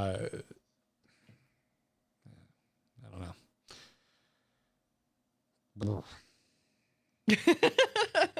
That is not meant to be funny. I'm literally just out of things to say. I get it. Yeah, I'm just exhausted, and yeah, I had some tweets this morning. I said that I've been mildly harassed after getting in on the conversation with tweets with Cora, with Slissa, with Sunglitters, and I've seen what I would refer to as an overabundance of harassment in their replies. So it's just like, if I'm like exhausted and annoyed by the people coming at me just for getting on the conversation being like, yeah, this is kind of bullshit. Like what everyone else is going through is just so completely uncalled for. So yeah, I feel, yeah. I'm not just tired of talking about this. I'm tired of this happening to my friends. And I despise how often we have to have this conversation. And I will have it every single day if it means that a woman can feel more welcome for 1 second. But we shouldn't have to have this conversation anymore. And gaming while in the possession of boobs should not be any different from gaming otherwise. It should just be playing video games. It doesn't matter what else is going on, but it does matter, unfortunately, and it needs to just not be a thing. Yeah. No, and yeah, I don't know. I guess I'm thankful for our community because, like we said at the top, we're fairly insulated from this because y'all are awesome and really respectful. And when you do talk shit, it's because I suck at Hearthstone, and bring it on. Like, that's why you should talk shit. Well, maybe not. Well, I'm not advocating for shit talking because of performance, but like, I don't know. Well, but I think, Hat said it earlier, and I think it's a really important point, is that, like, I don't want to be having these conversations. I just want to talk about Hearthstone. Yeah. Literally every woman who has come forward in the last week just wants to play the game. We all just want to play the game. Like, and we want to be accepted for playing the game. And we want to talk to you guys about what's in your deck and what your tech cards are and who won the last GM match. Like, those are the conversations we want to have. We don't want to be sitting here talking about all the horrible things that have happened to us over the years, because there's a lot of horrible things. And that's just not what we want to do. Like, Nicolina was talking about it on her stream and how she's never shared a lot of what's happened to her over the course of her Pokemon TCG and then into like Hearthstone, is because, like, we don't want to talk about it. We just want to talk about the game. And that's really what it comes down to, is we just want to be accepted as players in the space, and we want to talk about Hearthstone. That's it. Well said. So you want to talk about Hearthstone? I was about to say, do you want to talk about Hearthstone? Let's just 180 this. Yeah, I'm done. Yeah, I am done. Yeah, that's a lot. It's a lot. So let's I mean, so now's is probably as good a time as ever to talk about Hunter, seeing as how well it treated you, Joce. So Other than it being a good matchup against Mage, what were some other things you like really stood out to you on your the craziest win percentage I've ever heard of? Well, I mean, it's not that out there. There's definitely a lot of pro players that have win rates like that every month getting up to legend. So I had the last time I had a win rate like that, it was the first week of Totem Shaman with Eyesore, but it fell off a cliff at rank 3. That was one thing. You stopped drawing Lightning Bloom, huh? Yeah. Yes, I did. Or Eyesore. One or the other. I needed both, and yeah, missed one. But yeah, I mean, like it was a really good deck to climb with, and I think probably still is. It did fairly well against like everything that I was seeing, with kind of the exception of Token Druid. Token Druids were rough, but not very prevalent, I guess. I only faced a couple of them. Like the vast majority of my matches were up against Mage. So, but I felt like I had a shot against almost everybody. And a piercing shot? Or a quick shot? Piercing or an shot. arcane shot? did you draw cards after the shot? Oh, you mentioned quick shot. I'm sorry. But yeah, it's I mean, it had a really, really good run. I did really well in the mirror as well, which I think was a lot of the reason behind why I was able to climb so successfully is that I was basically seeing like Hunter, Mage, Paladin, Druid. And in the mirror specifically, like you have to be more aggressive than you think. It's like whoever starts the damage is then probably going to finish the game. Isn't it an interesting matchup? It's the closest I have felt in a long time, and I'm sure I've mentioned this about an aggro matchup in the past, but it's the closest thing I've experienced to Zerg versus Zerg since I stopped playing StarCraft 2. It is just this razor's edge of, will my board stick and my opponents won't? Because if the answer is yes. Yeah, and it's like there's a lot of like intricacies to the mirror because there are like some specific cards or some specific minions that you want to make sure just do not stick on the board. There's other ones that you really don't care about. And then there's also points in the game where you want to, because a lot of your cards will make little 1/1s. And you have to make sure that by the time you're kind of around like turn 5, or if they're on the coin, then 4, you have to be really careful not to put down a 1/1 because that thing is going to get trampled and that's going to hurt your face. So like there's a lot of like in the mirror specifically, there's a lot of little like intricacies that I had to learn. And I kind of lost some mirrors early because I was very much like, I got to get everything off the board. Every minion that they put down is damaged and I got to clear. And then I realized how much damage I was sinking into their boards. And I was like, if I just hit their face, they're going to die faster. That's good for me. Put that on my tombstone. Put that on my tombstone. That's just how you live life. That's just how you live life. It's in the Hunter mirrors, there's this feeling, and this has gone back years and years and years in Hunter mirrors of there's a turn where you end by pressing your hero power and you're at like 24 and they're at like 15 and you know the game is over in 2 turns. Or if you're on the receiving end of that, when you see them press the hero power to end the turn, you're just like, I'm dead, aren't I? Yeah. You just kind of know it. And so in the olden days, back in my day, that ended when the first player stuck a high main while they were ahead. If you were in the Hunter mirrors and they stuck a high main first and you're like, oh, I just died, huh? And so now it's not that. It's more like, do you stick the Rhino? Did the Felma go face? Are these Kolkar lands? And those are kind of the indicators. Yeah. I mean, definitely, like I said, with the creating 1/1s and things, having those on your board when they're going into a Rhino turn, it's very, because then, you know, they've got this thing that has like 5 health left after they've run it into your little 1/1, maybe more if they've managed to hit 2 of those, pull them out of your deck dudes. I can't remember any of the names of any cards. Warsong Wrangler. Wranglers, that's it. So, if they've managed to get 2 Wrangler buffs, then, you know, those rhinos are huge. And they've just run over a 1/1, which means anything you do back to them, whether you hit them with your own rhino or whether you piercing shot, you're not getting that same face damage through that they did when they played their first one. So, and yours is probably dead, right? Like they had one that stuck on the board with a lot of health. So your stuff isn't going through to their face. And yeah, it can get, that's pretty much the point where like if they stick like a 5 or 6 health rhino, you're like, well, that's that. Yeah. It's like trying to use a mop bucket to keep the tide from coming in. Like you can't do anything with that. Yep. And how many times did you find yourself piercing shotting your own 1/1? How often did that come up? Oh my God. I thought that I was just like a big brain galaxy plays and I did that. I was like, it's like I have kill command back. or the other thing that I absolutely loved, it only happened to me like once or twice. I would get into games against priests or warlocks and they'd cast hysteria on my rhino and I'm like, you idiot! Yeah. That's how I got legend with this deck. GG. I got legend with this deck the same way. I was against a priest opponent that was clearly learning how that interaction worked. Yeah. Where they just hysteria'd my rhino, took 9, gave me a wow, and that was it. And just left. Yeah.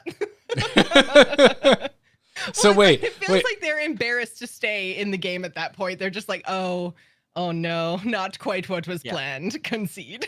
Okay, so Rogue got Avissa Wait with Wicked Stab, and now Hunter has Kill Suggestion? Yeah, basically. Is that what you're telling me? A kill offer you can't refuse. Kill, because, I wasn't asking. Kill, we're gonna need you to come in on Saturday. Kill Voluntold. Oh, I like that one. Yeah, that's good. Yeah. So anyone who doesn't know the interaction, are you guys done? You good? You got all your puns out of the way? No, absolutely not. This particular line of thought, yes, there will be more. There are always more puns. Oh, how many times did Barack find Michelle? Because Mancrick on 3, Barack on 5 is so powerful. It is super, super powerful. And like, I don't know if it's people like not understanding that that's how that works, or that the deck was built with like no 3-cost spells. So the only 3-cost spell 100% took me way too long to realize that's what you're supposed to be doing. And I was on you don't have any other 3-cost spells, so it pulls the 3/10 every time and it goes face. So yeah. And you draw a card. And you draw a card, yeah, because it's one of those cast when drawn effects. Although I think I've won at least 3 games where I just needed Barack to draw Arcane Shot, and it happened, and I won the game. So, yeah. Well, that's the other thing, too, is most of the time you're going to draw 2 damage spells from that, right? So I call that Barack finding my stimulus. But yeah, so, I mean, there is that interaction, too, that's really powerful. There's quite a lot of powerful kind of swingy plays, I guess, in this deck, and that often allow you to either overwhelm the early game and just have a big board. And it seems like it's not that big of a deal because most of the time you're dealing with just a bunch of 1/1s. But I mean, if those connect, like if you've got 5 or 6 on the board and they connect even twice, like that's 10 damage and it happens really fast. So, and then you've got this kind of like early mid game, I guess, with the rhinos and the piercing shot, and and the, like we mentioned, the Mancrick and his wife coming out and him being real mad about it because she's all and stuff. But yeah, it's dead, Jim.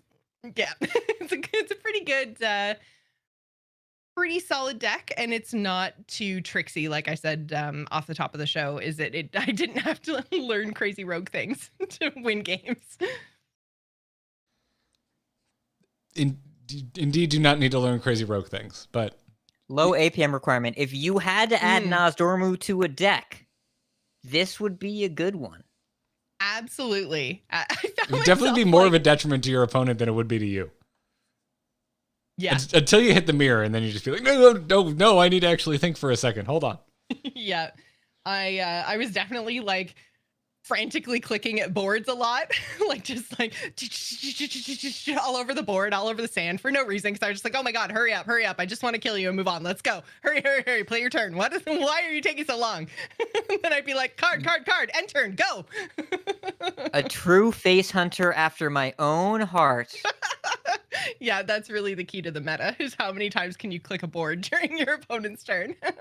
So at the time of recording this podcast, with all of Hat's favorite caveats for looking at win rates on aggregate websites, the Face Hunter deck list that I've been running, which was at the suggestion of Jocelyn, which was at the suggestion of RidiculousHat, look at us, our Russian stacking doll of, well, we come out of hats instead of dolls, has a 66.9% win rate since the last balance patch with 37,000 games played.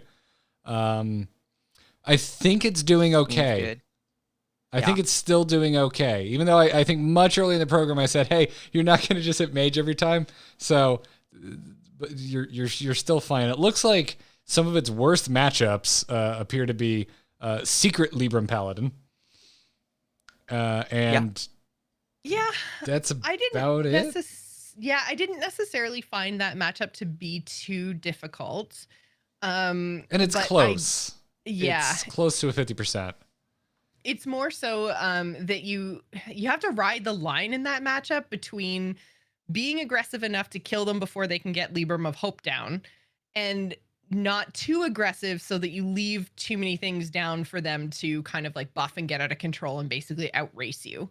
But it's actually really hard for them to do that. You also kind of have to pay attention to how many cards you play during a turn, because you don't want to trigger their taunt secret, right? You want everything that you put down to be able to hit them in the face. And so if you kind of really pay attention and choose your cards wisely, it's a very winnable matchup.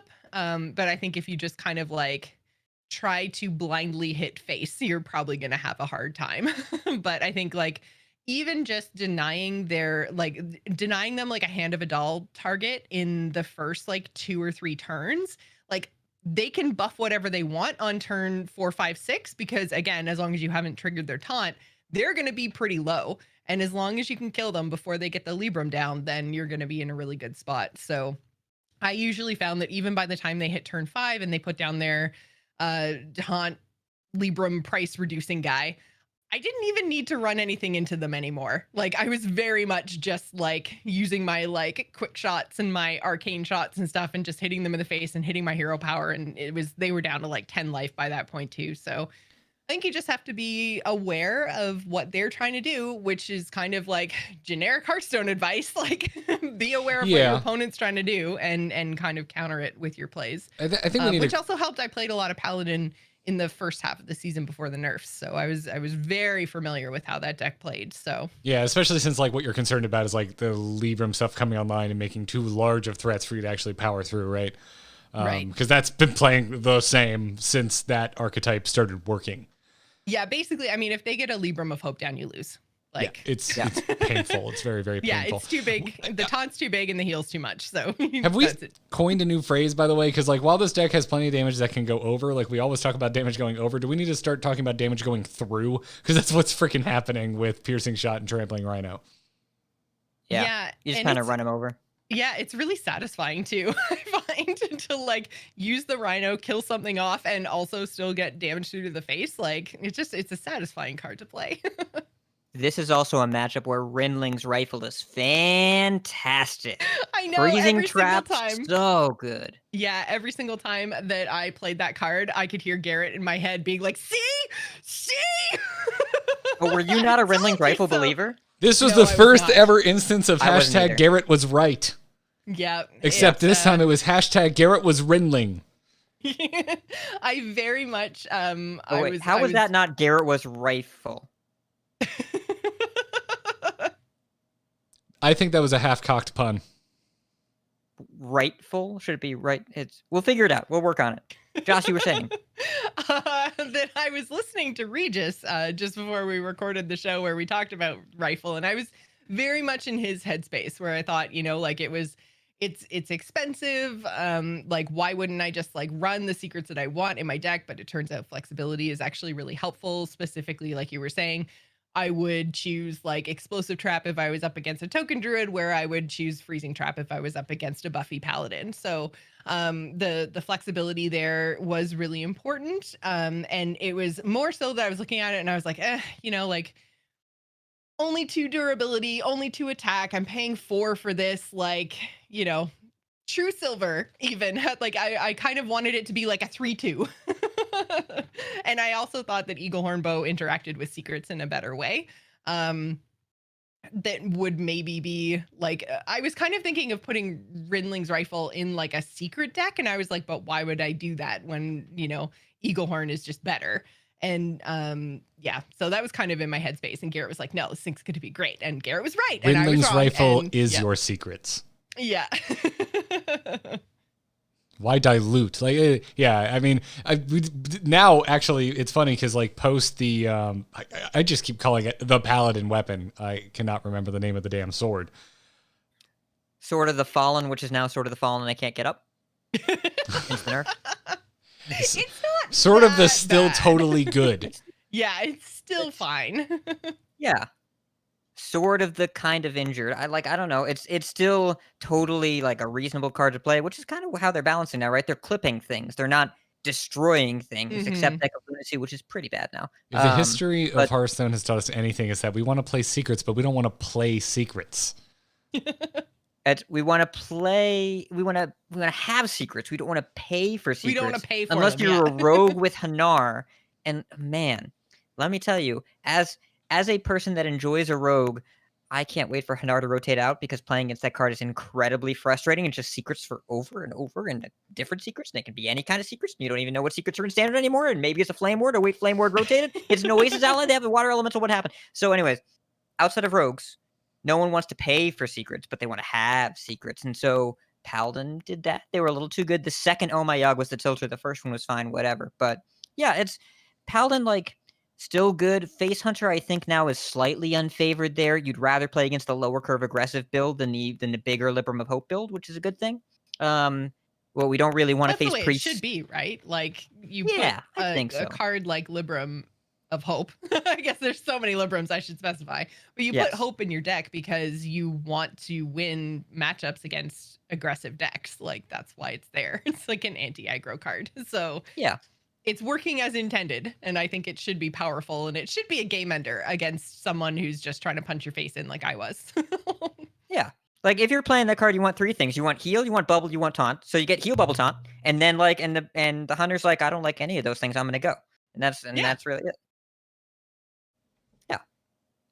And really, I feel like the meta has started to revolve around Face Hunter and Paladin more than anything in terms of what people are playing, because Face Hunter has been it was so dominant right after the nerfs. And so now you see the growth of a bunch of different archetypes that are pretty good against it. The Paladin, like, I think it's slightly Paladin favorite, not crazy, but slightly. Rush Warrior is not the matchup you usually want to see, but if you can smork them down fast, then they don't have big armor gain anymore.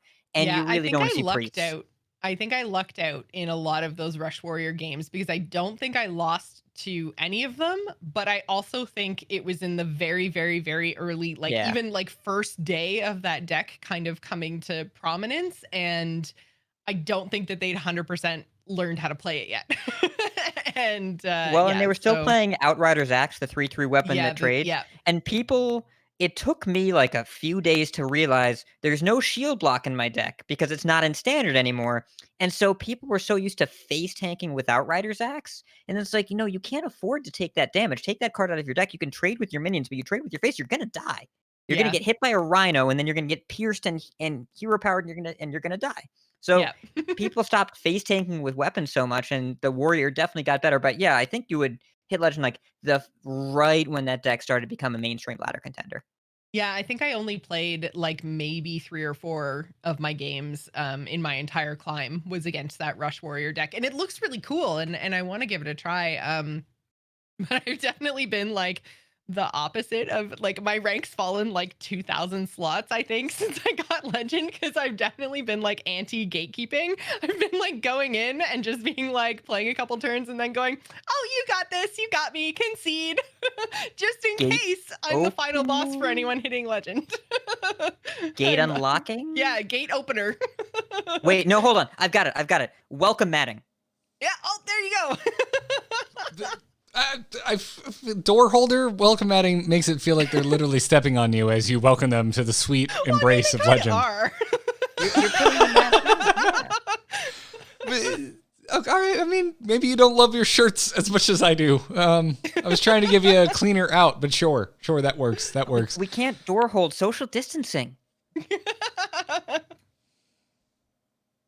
I live in Florida. I don't know what that is. Worse or any better. No one ever started trying here, so I don't know what you're talking about.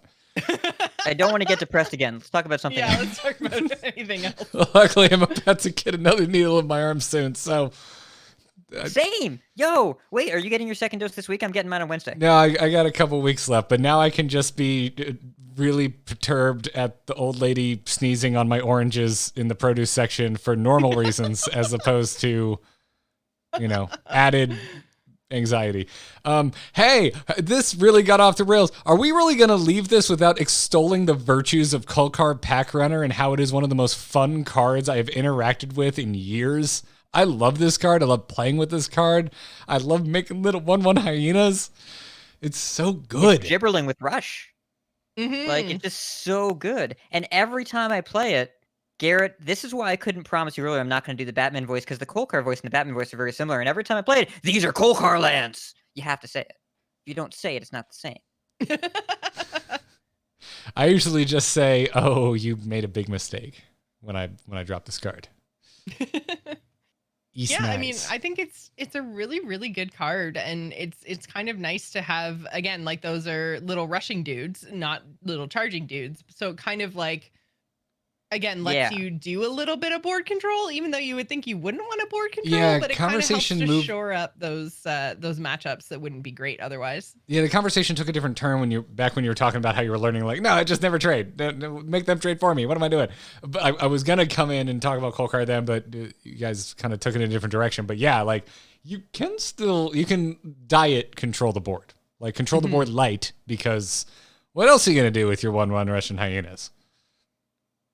Well, and you trade so you get more damage, right? Like, this is a kind of thing where if you have a 2/1 and a 1/1 and you trade your 1/1 so your 2/1 lives, you're not really, like, you're not controlling the board. You're just waiting for your turn to face and making sure that you have as much stuff as possible. So it's really just maximizing future damage in the short term, or just making a crazy wide board out of nowhere and then dropping the Demon Companion and getting Kolek. It's always Kolek, and then you hit him for a bunch of damage in the face. Yeah, there's a lot of things going on.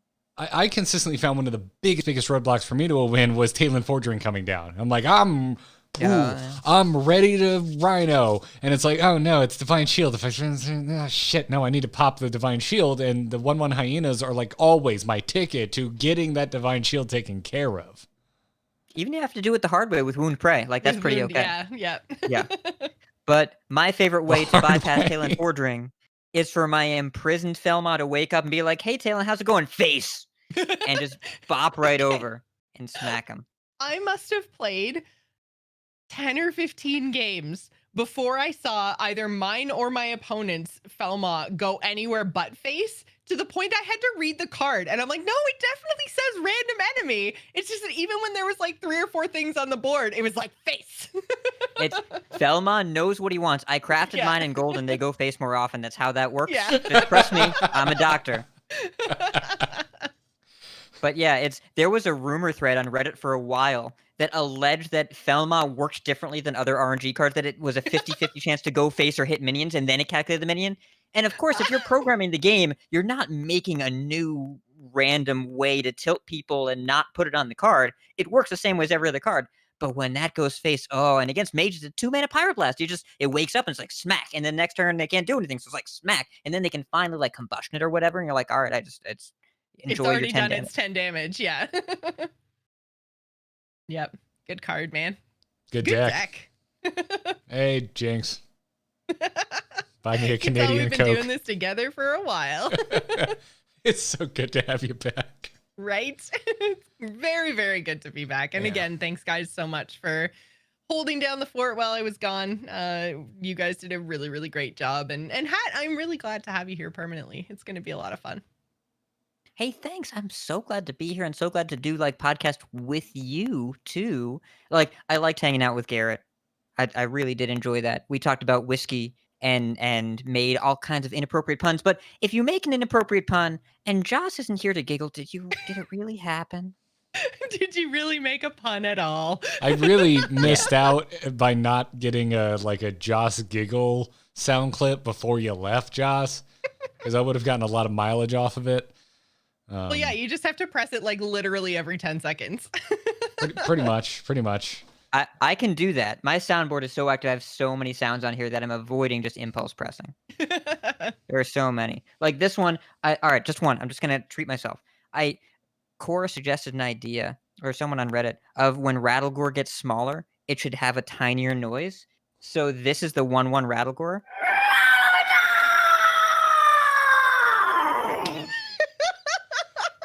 That's the 1-1.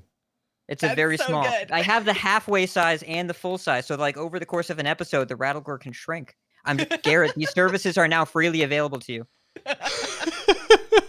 Well, not free. You pay. If I give you a bigger cut of the Patreon haul, will you not do it?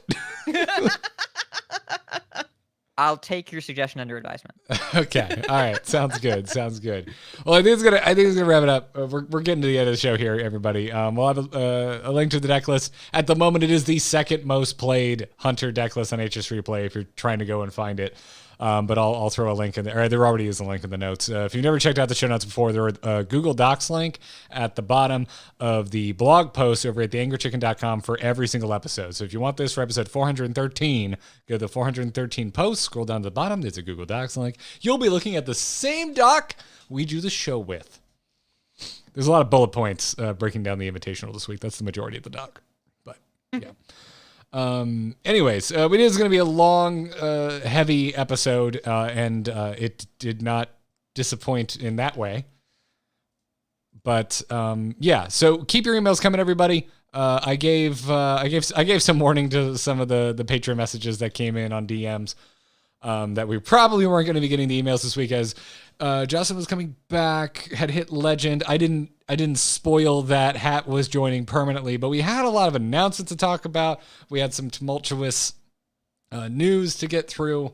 So, yeah, we'll get back to emails, get back to your questions. Keep them coming, tacpodcast@gmail.com. If you are a patron, you can skip the inbox entirely. You get to go in the express line, or you can also at the hosts and just, message us right there in the Discord. Do it. Go. It's fine. We're totally cool with it, and I am totally down with an mention. Especially when things are broken. People don't at me when things are broken. Like I messed up the show notes link, and like a week later, I go through and I'm like, oh crap, someone was having an issue with the show notes. At me, it's totally cool. So, do I seem like an angry person? Am I scary? Well, you are on the Angry Chicken. Okay, Literally put angry in our Hearthstone or in our podcast name.